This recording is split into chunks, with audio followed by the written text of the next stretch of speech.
Here are 6 types of houses that you should avoid, and the last 2 could be the most controversial, so stick around. Fixer-uppers, or as I like to call them, money pits. Money pits are those houses that appear to be a great deal. They often are lower priced and they seem that they are easy to fix. However, these houses have hidden problems that can lead to expenses and repairs that are ongoing maintenance costs. For example, the house may have an old damaged roof, outdated plumbing or electrical system, or a foundation that needs repair. These issues can be costly to fix and may not be immediately apparent during a simple walkthrough or inspection.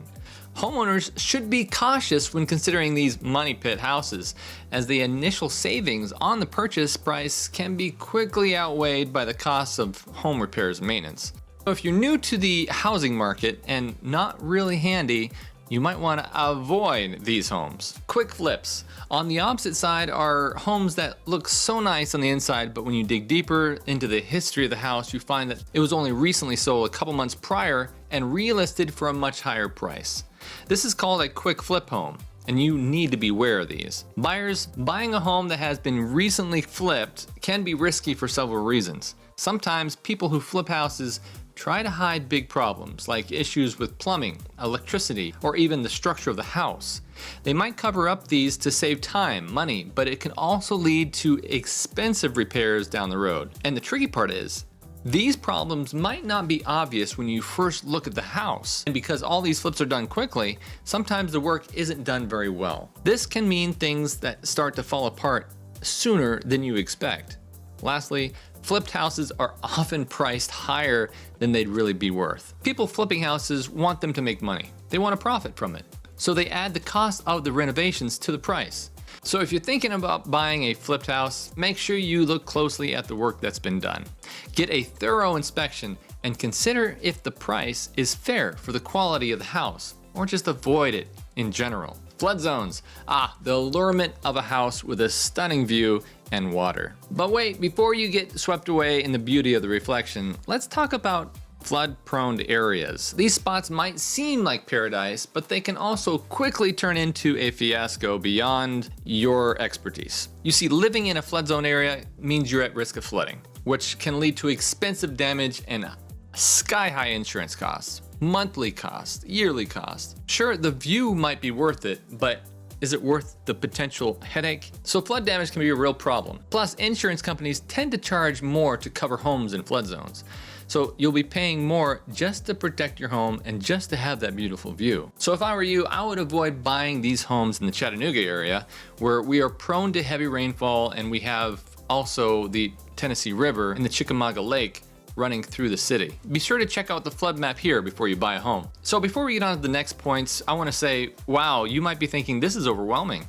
There's so much I need to know about buying a house. Well, that's where a good real estate agent comes in. I am a real estate agent and I work for the #1 real estate team in the country. So if you want to learn everything there is to know about Chattanooga and the surrounding areas and are interested in buying or selling your house, make sure you subscribe. You'll be the first to know about the current real estate market in the area of Chattanooga. By the way, we love hearing from you every day through calls, texts, and emails. So no matter if your move is early or late, we're always here to make it great. All right, so the next point, older homes.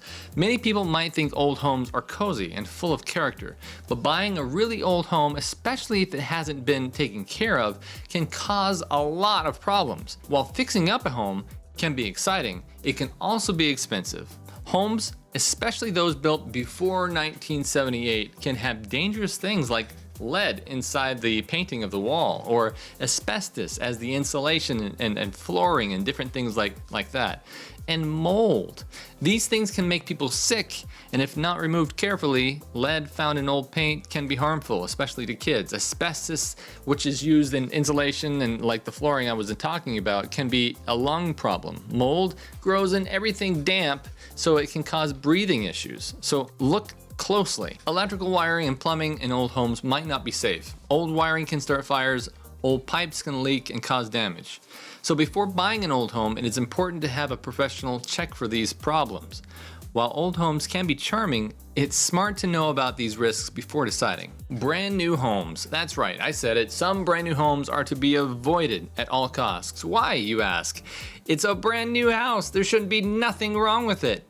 Wrong. Buying a new home can be exciting, but it's important to research the builder first. Some homes are built quickly, which can lead to a problem later on. There have been a lot of cases where homes built in a hurry show issues within a year or two. These issues can be small, like painting or flooring problems, or big, like issues with plumbing or foundation. Fixing these problems can be very expensive and stressful.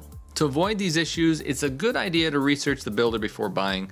Look at their reputation and reviews from other homeowners. You can also hire a good licensed home inspector to check the quality of the home before you buy it. This way, you can make sure the new home is built well and it won't give you any problems later. Finally, homes with HOA or homeowners associations. This might be a little bit debatable, but I want to say that I've never bought a home personally that I was satisfied and happy with the HOA community. My wife once bought a condo in another state with an HOA. Now let me tell you, it was like living out of a rule book. Our curtains had to be a specific shade. We even got letters about our slippers being beside the door. Not to mention the increased prices every year for the HOA fees. Another family bought an HOA home and discovered the HOA president was snooping around their backyard picking up branches. Another friend of ours who bought an HOA community had to ask permission from everyone in the street if they could have their own pool in their backyard. So sure, HOAs have their perks, like they keep the neighborhood looking sharp, and some even have a community pool, a gym. But if you're thinking about buying into an HOA community, just make sure you read all the rules and regulations thoroughly before you buy your home. Make sure that there are rules that you can live with and that the HOA is well managed, so you don't want to end up feeling like you're living under a microscope or constantly battling over minor issues with a community that has no face. So if you're considering an HOA home, just do your homework and make sure that it's the right fit for you. Maybe it is. Maybe this is exactly what you need. You don't want to live beside a neighbor who has a car park next door. That's a good perk of the HOA community. They'll take care of that. But if you want a little more freedom, I would suggest not buying into an HOA community. And there you have it, folks. Those are 6 homes that you should never buy, but I want to pass it back to you. Should you live in an HOA community? Maybe is there something I missed that you would never buy again? Add it to the comments below, and I want to see. I read every one, so I'm very curious about what you think about this. So if you leave a comment, maybe we'll do part 2 to this video. Like in any given place, there are pros and cons when deciding to make Chattanooga your new home. However, if you're intrigued by the idea of relocating to Chattanooga and starting a fresh chapter, pursuing your dreams, don't hesitate to give me a call. I'll be delighted to help you find your ideal place in the scenic city. So give me a call, shoot me an email, or take my move survey in the links below this video, and we're happy to help you make a smooth transition. Check out my next video on Chattanooga here, and until next time, we'll hope to see you around town.